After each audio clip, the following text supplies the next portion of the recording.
নির্বাচিত সরকার এলো, সে তো জুলাইয়ের একটা অংশ। সে কি অস্বীকার করবে সে জুলাইয়ের অংশ নয়? তারা কি ভুলে যাচ্ছেন তারা আজকে যে ক্ষমতার চেয়ারে বসে আছেন সেটা কাদের উপর দিয়ে?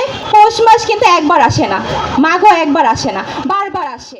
জুলাই মাস চলছে এবং প্রকৃতির নিয়মে চলেও যাচ্ছে, কিন্তু গত বছর, আজকে 2 বছর হলো, গত বছর অন্তর্বর্তীকালীন সরকারের আমলে জুলাইকে নিয়ে অনেক প্রোগ্রাম হয়েছে। 16ই জুলাই শহীদ দিবস পালন করা হয়েছে, 14ই জুলাই নারীদের দিবস পালন করা হয়েছে, 18ই জুলাই বেসরকারি বিশ্ববিদ্যালয় প্রতিরোধ দিবস পালন করা হয়েছে, 5ই আগস্ট যেটাকে আমরা 37 জুলাই বলি, সেখানে বিশালভাবে আপনার সংসদের সামনে অনুষ্ঠান করা হয়েছে।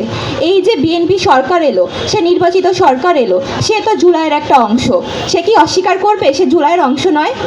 তাহলে এই সরকারের আমলে আজকে জুলাইয়ের 23 তারিখ চলে যাচ্ছে, আপনারা কি কোনো ভিজুয়াল কোনো প্রোগ্রাম দেখেছেন জুলাইকে নিয়ে? আমি দেখি নাই।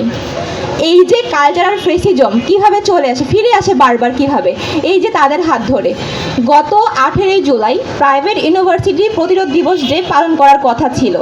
সরকারের পক্ষ থেকে আমরা টোটালি প্রস্তুত ছিলাম, কিন্তু তারা সেই ডেটটাকে চেঞ্জ করে 23শে জুলাই দিল।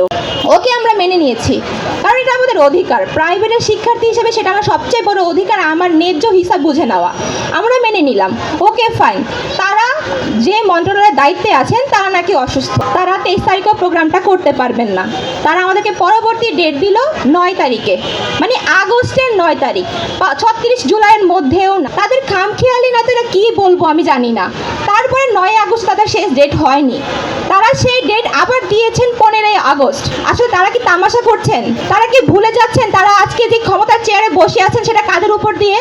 যদি তারা কালচারালি আবার ফ্যাসিজম প্রতিষ্ঠার মাধ্যমে জুলাইকে কোনোভাবে কলঙ্কিত করতে চায়, জুলাইকে ইতিহাসের পাতা থেকে মুছতে চায়, তাহলে তাদের পরিণতিও ভিন্ন কিছু হবে না। আমরা বলছি না যে তাকে আমরা ক্ষমতা থেকে পদত্যাগ করার জন্য আমরা আন্দোলন আবার করব, কিন্তু তাকে আমি মনে করে দিতে চাই পৌষ মাস কিন্তু একবার আসে না, মাঘও একবার আসে না, বারবার আসে।